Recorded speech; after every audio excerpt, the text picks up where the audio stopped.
Hello everyone. तो स्वागत है आपका परफेक्ट पढ़ाई में। आज हम class 11th English hornbill book की पोएम द लेबरनम टॉप करेंगे। इसे टेड ह्यूग्स ने लिखा है।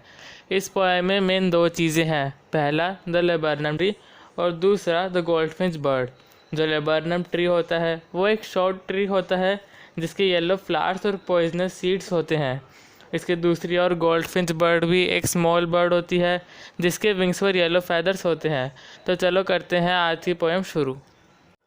The laburnum top is silent, quite still in the afternoon yellow September sunlight, a few leaves yellowing, all its seeds fallen. इन लाइनों में Ted Hughes कहते हैं कि जो लेबरनम ट्री है वो बहुत ही साइलेंट और स्टिल है। उसके आसपास कोई भी हलचल नहीं हो रही है। वो सितंबर का महीना है और येलो सनलाइट उसके ऊपर पड़ रही है क्योंकि वहाँ ऑटम का सीज़न चल रहा है, इसलिए उसकी लीव्स येलो हो गई है और उसके सीड्स भी नीचे गिर गए हैं। इस स्टैंजा की पहली लाइन में पर्सोनिफिकेशन का यूज़ हुआ है जो लिखा है साइलेंट क्वाइट स्टिल। इसमें पेड़ को एक पर्सन के कैरेक्टर्स देने की कोशिश की गई है। और इसी तरह इसके दूसरे लाइन में लिखा है सितंबर सनलाइट। तो यहाँ एलिट्रेशन का यूज़ हुआ है क्योंकि यहाँ सितंबर और सनलाइट दोनों में एस आ रहे हैं। Till the goldfinch comes with a twitching chirrup, a suddenness, a startlement at the branch end, then sleek as a lizard and alert and abrupt। इन लाइनों में टेड ह्यूग्स कहते हैं कि लेबरनम ट्री सिर्फ उसी समय के लिए शांत और स्टिल होता है जब तक गोल्डफिंच बर्ड वहाँ पे नहीं आ जाती। गोल्डफिंच बर्ड के आते ही वहाँ पे ट्विचिंग चिरअप आ जाती है।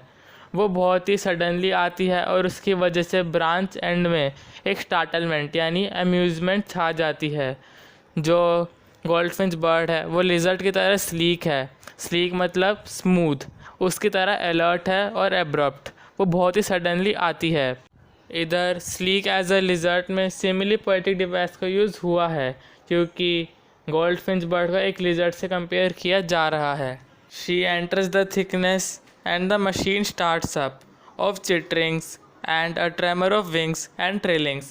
The whole tree trembles and thrills। इन लाइनों में टेड ह्यूग्स कहते हैं कि जैसे ही गोल्डफिंच बर्ड पेड़ की थिकनेस में जाती है जहाँ उसने अपना नेस्ट बनाया होता है और उसके नेस्टलिंग्स होते हैं, वहाँ पे एक मशीन शुरू हो जाती है।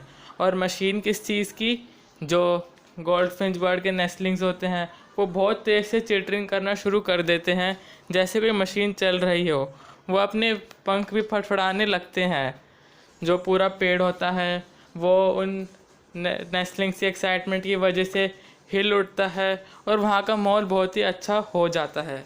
इन लाइनों में जहाँ लिखा है मशीन स्टार्ट्स अप, उधर मेटाफर पोएटिक डिवाइस का यूज़ हुआ है क्योंकि उस गोल्डफिंच बर्ड के नेस्टलिंग्स की कंपैरिजन हमने मशीन से की है।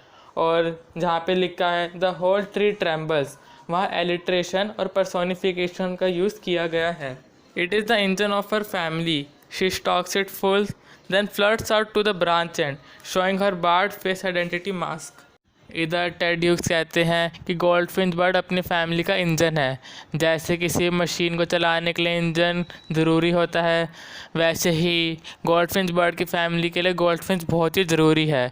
वो अपनी फैमिली के लिए पूरा खाना लाती है और उसके बाद वापस से ब्रांच एंड में जाके वहाँ से उड़ जाती है।